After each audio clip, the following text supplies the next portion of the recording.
शिव महापुराण की कथा कह रही है। मानव का शरीर कब काम का है? जब वो शिव जी की साधना का। एक बेलपत्र के वृक्ष में 68 करोड़ तीर्थ होते हैं। कितने तीर्थ हैं? 68 करोड़। एक बेलपत्र के वृक्ष के अंदर 68 करोड़ तीर्थ होते हैं। और जब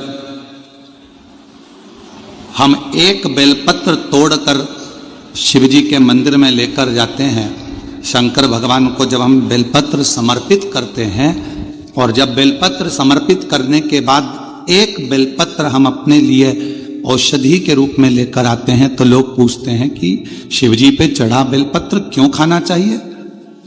एक वृक्ष बेलपत्र का जिसमें 68 करोड़ तीर्थ है। हम तो 68 करोड़ तीर्थ कभी नहीं गए, पर आप लोगों में से हो सकता है कि कोई होकर आया हो, तो बात दूसरी है। पर आज भी फुल कॉन्फिडेंस से कहते हैं कि हम एक बेलपत्र के वृक्ष की परिक्रमा करते हैं, उसके चरणों में जाते हैं, और एक बेलपत्र उठाकर जब हम शिव जी को चढ़ाते हैं तो 68 करोड़ तीर्थ का पुण्य हमारे भाग्य में आ जाता है। और इतने पवित्र तीर्थ,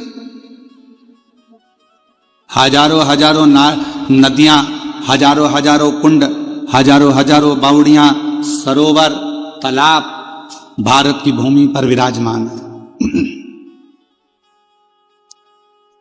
कुछ तीर्थ भारत की भूमि के बाहर भी, जैसे पशुपतिनाथ नेपाल में,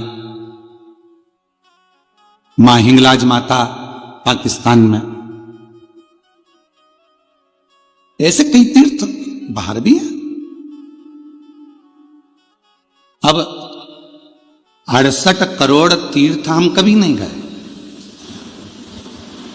पर हमने हमारी जिंदगी में एक नियम हमेशा बनाकर रखा कि कार्तिक के महीने में बेलपत्र के वृक्ष की परिक्रमा और बेलपत्र के वृक्ष के नीचे एक घी का दीप जलाने का नियम बनाया। तो ये हमें विश्वास है कि हमारे 68 करोड़ तीर्थ पूरे हो। अब लोग कहते हैं गुरुजी, एक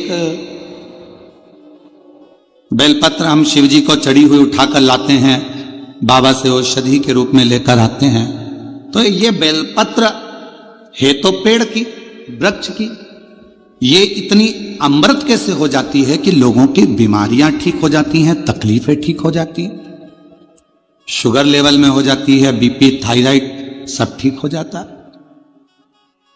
सोराइसिस जैसी बीमारियां ठीक हो जाती, किडनी लीवर जैसा ठीक हो जाता है। एक बेलपत्र इतना औषधि का कार्य कैसे कर जाता है? तो शिव महापुराण में वर्णन किया, उमा संहिता के अंतर्गत 68 करोड़ तीर्थ एक बेलपत्र के वृक्ष में है। एक बेलपत्र के वृक्ष की पत्ती जब शिवजी पर चढ़ती है बेलपत्र, और हम उसको लेकर आते हैं, तो 68 करोड़ तीर्थ का जो प्रसाद होता है, 68 करोड़ तीर्थ में जितनी हजारों हजार नदियां पवित्र हैं, कुंड पवित्र हैं, सरोवर पवित्र हैं, वहां जाकर हमने आचमन नहीं करा, पर शिवजी पे चढ़ी हुई बेलपत्र जब हम मुख में रखते हैं, शिवजी पे चढ़ा हुआ जल जब हम आचमन करते हैं, तो वो 68 करोड़ तीर्थ का आचमन हो जाता है और हमारा रोग समाप्त होगा। आप सभी के स्मरण में होगा, एक माता देवी भागवत कहती है, मां ललिता,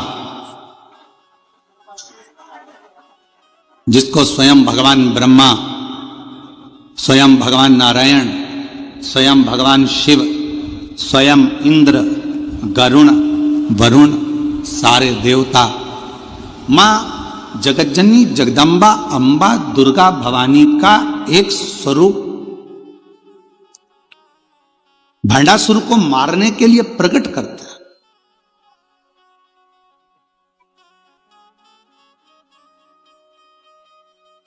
और कैसे प्रकट किया? मां ललिता अंबा को कैसे प्रकट कर लिया? तो कहा, मां ललिता अंबा को प्रकट करने के लिए भगवान नारायण ने बेलपत्र के वृक्ष की छांव में तप किया हजारों वर्ष तक। ब्रह्मा जी ने साधना करी हजारों वर्ष तक बेलपत्र के वृक्ष की छांव में। इंद्रदेव ने तप किया हजारों वर्ष तक बेलपत्र के वृक्ष की छांव में। जब भी आपका कोई भी तीज त्योहार पड़े, आपके घर में कोई भी त्योहार आवे, आपके घर में कोई भी उत्सव आवे, आपके घर में बच्चों का जन्मदिन आवे, आपकी शादी की सालगिरह आवे, आपके घर में कोई भी विवाह आवे, आपके घर में कोई भी अच्छा कार्य हो, कोई त्योहार आ गया, दिवाली आ गई, दशहरा आ गया, कोई नवरात्रि आ गई, गणेश चतुर्थी आ गई, चतुर्थी आई, छठ आई, कोई भी व्रत आपका पवित्र कोई उत्सव आया, तो एक काम जरूर करा करो, बेलपत्र के वृक्ष के नीचे जाकर एक घी का दीपक लगाया करो और श्री शिवाय नमस्तुभ्यं जरूर बोला करो। फल दो। एक घृत का दीप बेलपत्र के वृक्ष के नीचे अगर आप एक क्षण के लिए भी बैठे हो तो वो फल देगा। एक बेलपत्र के वृक्ष के अंदर 68 करोड़ तीर्थ विराजमान है और वह 68 करोड़ तीर्थ का फल हम जब भगवान शंकर यहां तक कहा, कई लोगों की आदत रहती है पहले जल चढ़ाने से पहले शंकर भगवान के शिवलिंग पर अगर बेलपत्र रखी है तो उसको हटा देते हैं। शिव महापुराण की कथा कर रही है, अगर शिवलिंग के ऊपर बेलपत्र चढ़ी हुई है, चढ़े रहने दो, फूल हैं आप उसको हटा सकते हो, मना नहीं।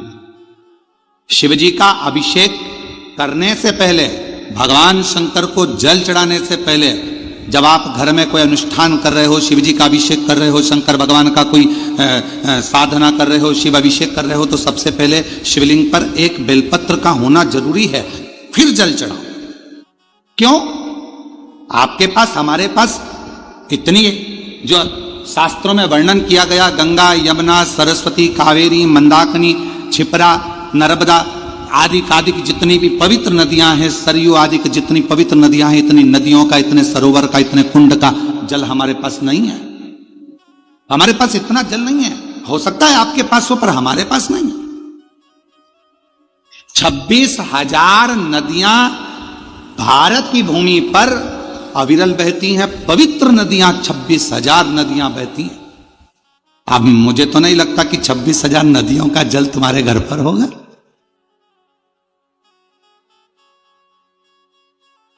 और हो तो हमारी तरफ से आपको दंडवत प्रणाम है, नमन है। पर हम एक बात बिल्कुल छाती ठोक कर कह सकते हैं कि वो 26,000 नदियों का जल हमारे घर में है। कैसे? हम शिव जी पर एक बेलपत्र चढ़ाकर जल चढ़ाते हैं और वो जल लेकर आते हैं, तो वो जल 26,000 नदियों के जल के बराबर हो जाता है। अब ये और अब आप छाती ठोक कर आप भी कह सकते हो, हमारे यहां भी 26,000 नदियों का जल है महाराज। ओ सीवर वाले महाराज, तुम्हें क्या मालूम है, हमारे यहां भी 26,000 नदियों का जल आता है। शिव जी पे बेलपत्र चढ़ी रहती है, हम जल चढ़ाते हैं, वो पानी जब हम थोड़ा सा झेल कर लाते हैं, आचमन करते हैं, घर पर छींटते हैं, वो 26,000 नदियों का जल हमारे को पवित्र कर देता है। अब ये आपके ऊपर निर्भर करता है कि आप किस तरह से समझें उसको। आप शिव जी को प्राप्त करना, भगवान शंकर को प्राप्त करने का सबसे सुंदर तरीका है कि शंकर को हर रूप में देखो, हर स्वरूप। 16 श्राद्ध में 16 दिन पुरखों को, पूर्वजों को, पितरों को खीर पूड़ी खिलाई। नवरात्रे में 9 दिन छोटी छोटी कन्याओं को खीर पूड़ी हलवा खिलाए, ठीक है। और मान लो घर में कोई बुजुर्ग बैठा हुआ है, घर में कोई बूढ़ी माँ बैठी है, घर में बूढ़ा बाप बैठा है, और हम उसको कुछ ना दें, तो वो श्रेष्ठता का शरीर। कितना सुंदर कहा गया है शास्त्रों में, अगर घर में कोई मरीज व्यक्ति है, घर के अंदर यदि कोई रोगीला व्यक्ति है, रोग है, मरीज है, बीमार व्यक्ति है, और तुम्हारे घर में अगर कोई त्यौहार है, तुम्हारे घर में देवी देवता की पूजन है, तुम्हारे घर में श्राद्ध है, तुम्हारे घर में कोई भोजन करने आने वाला है, तो शिव महापुराण की कथा कहती है, अगर घर में कोई रोगी व्यक्ति है, घर में कोई बीमार व्यक्ति है, घर में किसी का दवाई गोली चल रही है, और भोजन करने वाला या देवी देवता की पूजन दोपहर में 12 बजे 1 बजे होने वाली है, और वो रोगी व्यक्ति को दवाई खाना है और उसको भोजन करना है, तो जो भोजन करने आएगा देवी देवता पुजाएंगे वो अपनी जगह पर है। सबसे पहली सेवा जो रोगी व्यक्ति है उसको भोजन दिया जाए, उसकी सेवा करें। अब रोगी व्यक्ति मांग रहा है, बेटा मेरे को दवाई लेना है, मेरे को थोड़ा सा एक रोटी दे देना बेटा। अरे मम्मी तुमको नहीं मालूम आज दादाजी का श्राद्ध है, मम्मी तुमको नहीं मालूम आज दादी जी का श्राद्ध है, मम्मी आज कुल देवी की पूजन होगी, आज कुल देवता की पूजन होगी, तो मैं खाने की लगी रहती है। पूजन कौन करेगा, देखेगा कौन? अभी पूजन हो जाएगी उसके बाद मैं आपको खाना दे दूंगी, उसके बाद मैं आपको भोजन दे दूंगी। नहीं, शिव पुराण की कथा कर रही है। कोई बूढ़ा है, बुजुर्ग है, बीमार है, घर में बच्चा है, कोई रोगी है, कोई तकलीफ में है, तो देवी देवता और अन्य काम सब होते रहेंगे। पहले उन बुजुर्ग की, पहले उन बीमार व्यक्ति की, पहले उनकी चिकित्सा की, पहले उन बच्चों की सेवा होना चाहिए। ये शिव पुराण हम जानते हैं। इस बात के पीछे लोग हमारा विरोध करेंगे कि तुमने कह दिया कि जो घर में बीमार व्यक्ति है पहले उसको दो, फिर देवी देवता की पूजा। इसके पीछे हमारा विरोध होगा। हम जानते हैं कि हम बोल रहे हैं तो हमारा विरोध होना है, पर उससे हम डरते नहीं। जो सत्य है, घर में पहले बुजुर्ग है, घर में कोई बूढ़ा व्यक्ति है, घर में कोई रोगीला व्यक्ति है, किसी को शरीर में कष्ट है, बहुत तकलीफ में है, और देवी देवता की पूजन 12, 1, 2 बजे होगी, पर उसको जरूरत अभी 9 बजे, 10 बजे, 11 बजे, तो पहले उसकी व्यवस्था कर, पहले उसकी व्यवस्था, पहले उसको। और ना जाने किस वेश में नारायण मिल जाएगा, निर्मल मन के भीतर से वह राम के दर्शन पाएगा।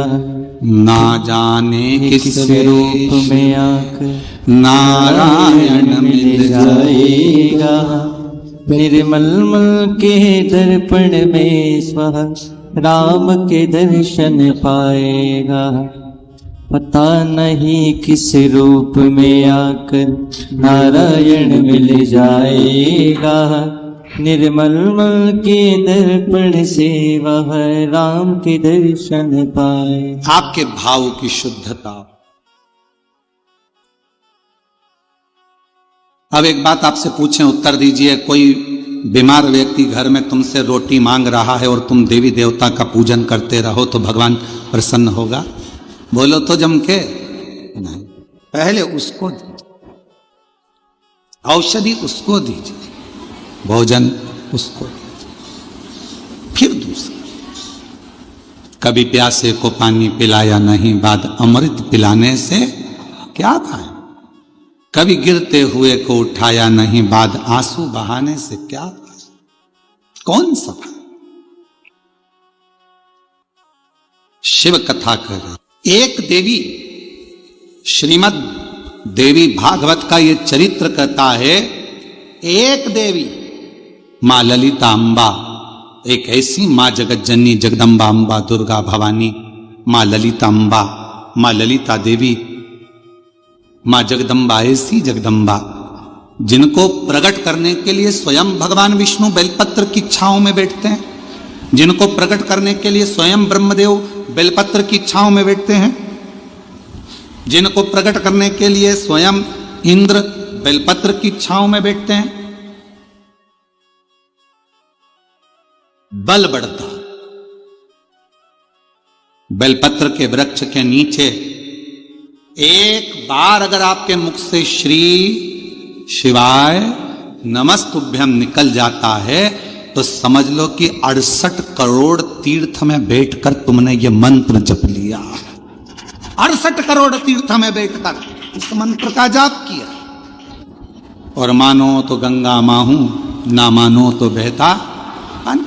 आप मानो तो शिव है, आप मानो तो जगत जननी जगदम्बा है, आप मानो तो आद्य शक्ति मां दुर्गा है, आप मानो तो शिव की स्तुति है, आप मानो तो कुबेरेश्वर धाम के कंकर में शंकर है, और अगर नहीं मानो तो आपने माना वो मिला।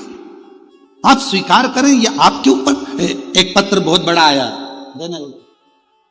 कुबेर भंडारी का सेवक रामेश्वर पाराशर एवं धर्मपत्नी श्रीमती शशिकला पाराशर, हनुमान नगर कुंचलवाड़ा रोड, देवली, जिला टोंक, राजस्थान से आए। आप ही हैं? श्री शिवाय नमस्ते। साधु साहब कुबेर भंडारी की असीम कृपा से एक लोटा जल का चमत्कार का क्या बखान करूं, सूर्य को दीपक दिखाने जैसा है। गुरुजी, मैं एक बेलपत्र का पौधा 25 वर्ष पहले मकान के पास वाले प्लाट में लगाया था। तब मैं बहुत परेशानी में था, तन मन धन से दुखी था। मैं एवं मेरी धर्म पत्नी विगत 2021 से शिव महापुराण की कथा आपके श्रीमुख से ऑनलाइन प्रतिदिन सुनती है। मैं और मेरी पत्नी 4 बार कुबेरेश्वर धाम के दर्शन पूजन करने आए थे। 13 जुलाई 2025 को भी पूजा कर कुबेर भंडारी से अर्जी लगाई थी।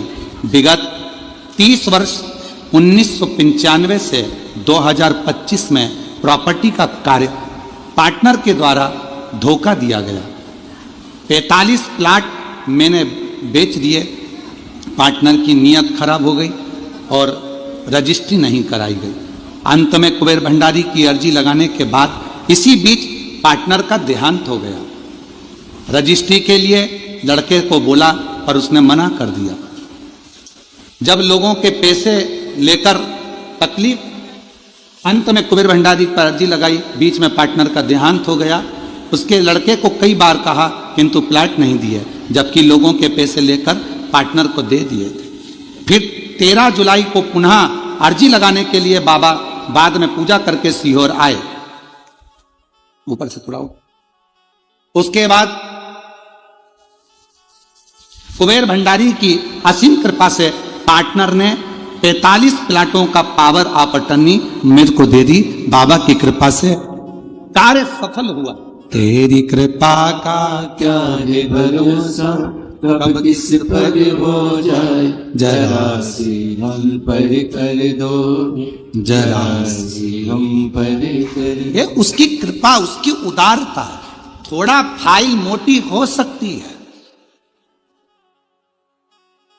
और जिस बेलपत्र के वृक्ष को लगाया था 25 से 30 साल पहले, उसी बेलपत्र के वृक्ष की छांव में आप कॉलोनी बनाकर उसी बेलपत्र की छांव में शंकर भगवान को बिठा रहे हैं और शिव की कृपा पा रहे हैं। ये उदाहरण। मिले भले धोखा किसी ने दे दिया, न्याय तो वही करता है, और उसका जब न्याय होता है तो सारे पन्ने खोल दिए जाते हैं, और आखिरी में मेरा शंकर भगवान हाथ पकड़कर पार उतार देता है। सब थोड़ा प्रतीक्षा करिए, थोड़ा इंतजार करिए, थोड़ा बाट जोइए, इंतजार करिए, प्रतीक्षा करिए। ये आज फिर आप लोगों से कहेंगे, जब कोई दुख आए ना, कोई तकलीफ आए, कोई कष्ट आए, बहुत बड़ी समस्या में गिर गए हो, बहुत तकलीफ में हो,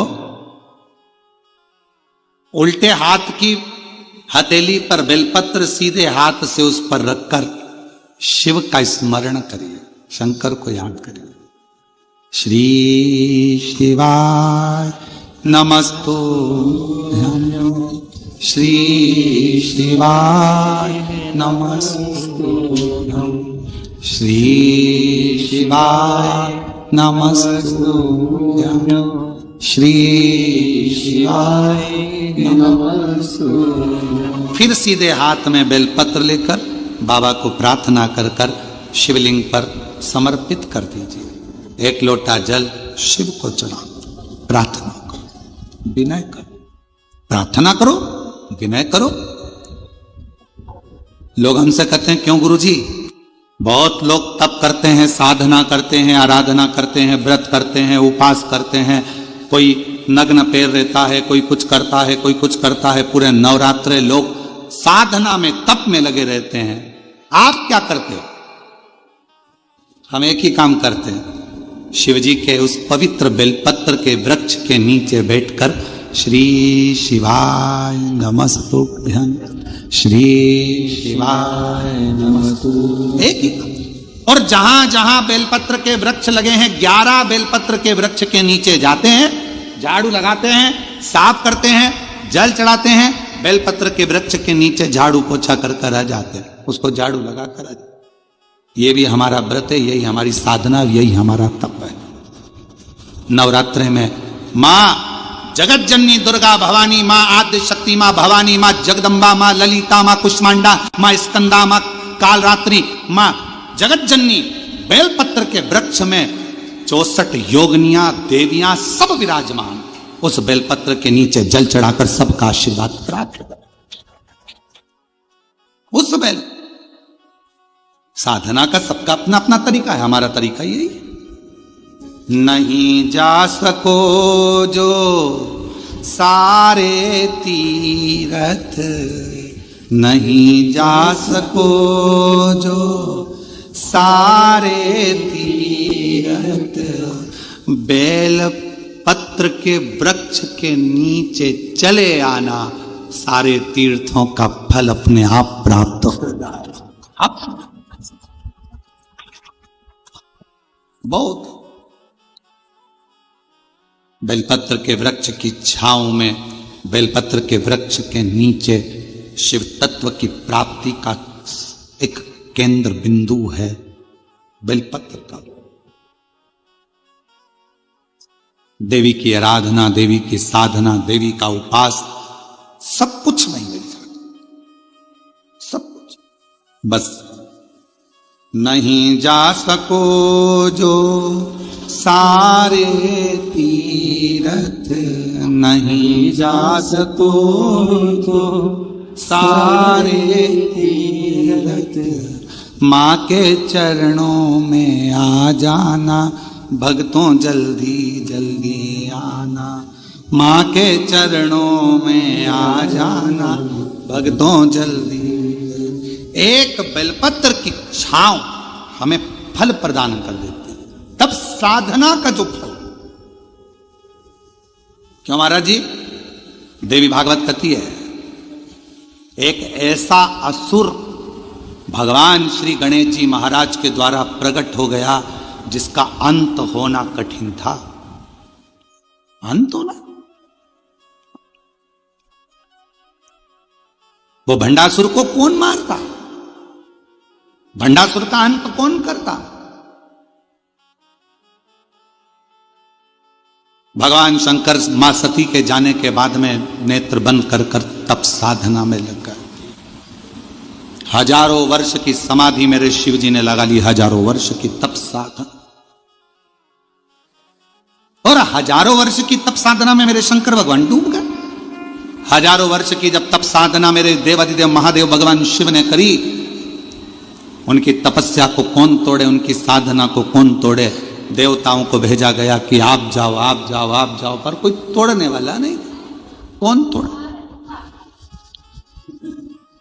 और कोई अगर व्रत कर रहा है, कोई साधना कर रहा है, कोई उपास कर रहा है, नियम है।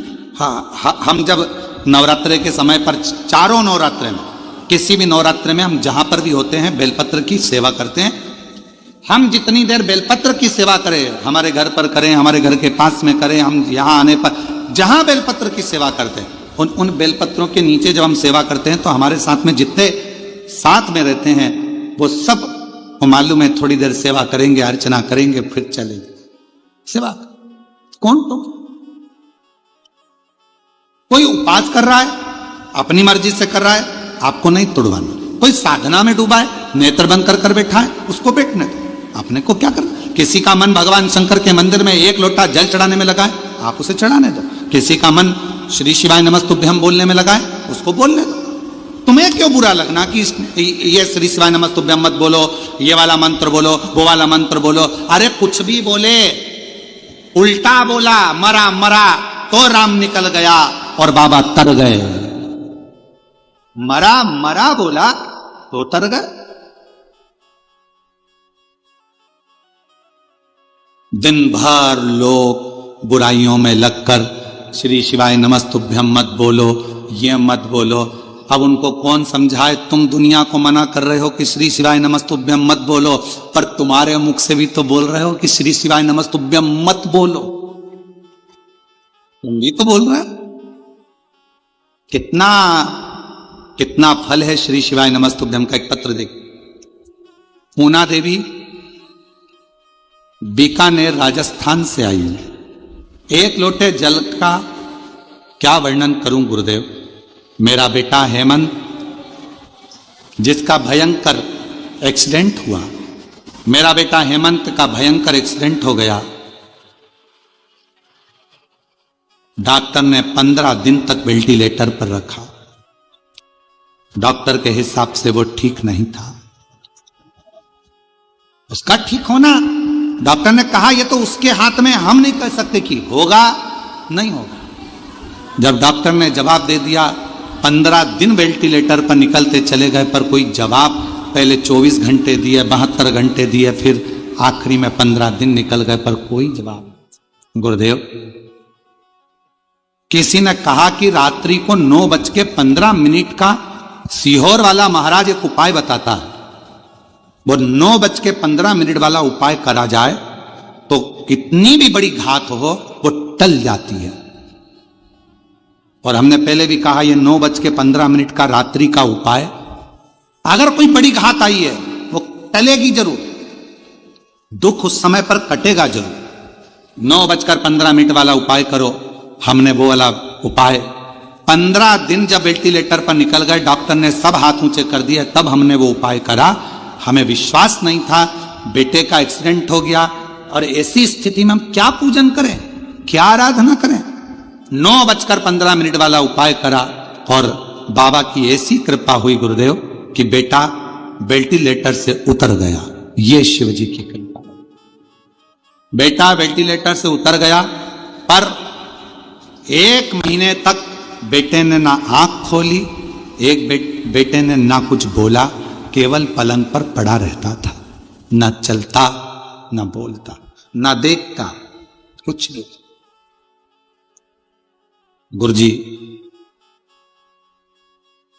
विश्वास हुआ भोले बाबा जब वेंटिलेटर से उतार सकते हैं तो इसको ठीक भी कर सकते हैं। अब तो शंकर जी के मंदिर में जाना प्रारंभ करा। शिव जी को बेलपत्र चढ़ाकर लाती, मंदिर में आपके कहे अनुसार, बोले अनुसार बेटे को जल चढ़ाकर लाकर देती। गुरुदेव, ऐसी कृपा मेरे शंभू ने हुई थी कि डॉक्टर ने तो कहा था ये देखेगा नहीं देखेगा, बोलेगा नहीं बोलेगा, चलेगा नहीं चलेगा, पर 21 दिन तक लगातार बेलपत्र को लाकर इसके पास रखती, मुख में पानी देती और पूरे शरीर पर पानी को लगा देती शिव जी का चढ़ा हुआ। तब जाकर बाबा की कृपा से इसने आंख खोल दी। 21वें दिन आंख खोल। और गुरुदेव, बाबा का मैं क्या गुणगान करूं। अब मेरा बेटा बाबा की कृपा से 2 महीने से अब बोल भी रहा है, और बाबा की कृपा से अब उसका शरीर काम भी कर रहा है। मैं बाबा को यहां प्रणाम करना, नमन करना, एक विश्वास।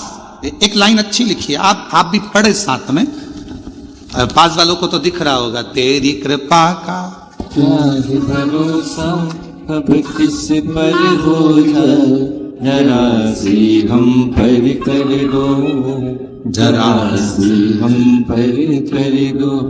जिस पर भी हो गई तेरी कृपा करुणा, वो भव पार हुआ, भव पार हुआ।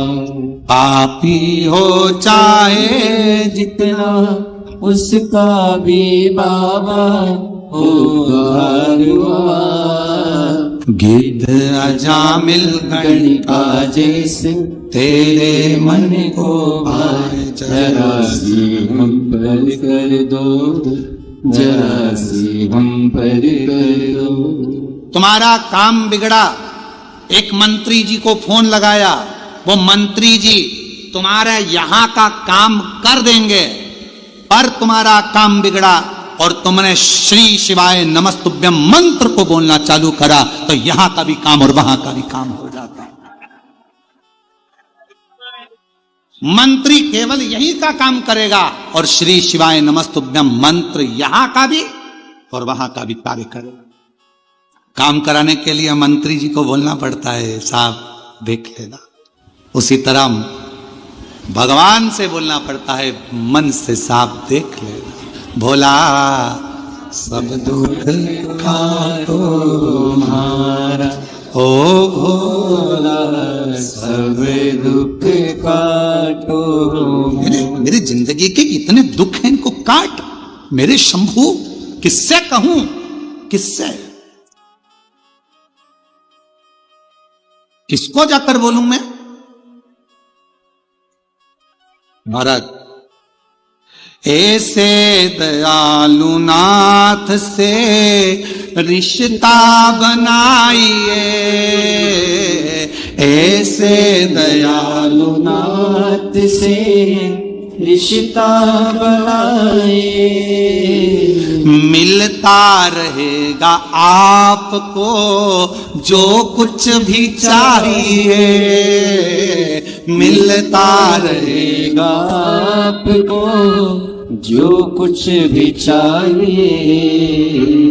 ऐसे दयालु नाथ से रिश्ता बनाइए, ऐसे दयालु नाथ से रिश्ता बनाइए,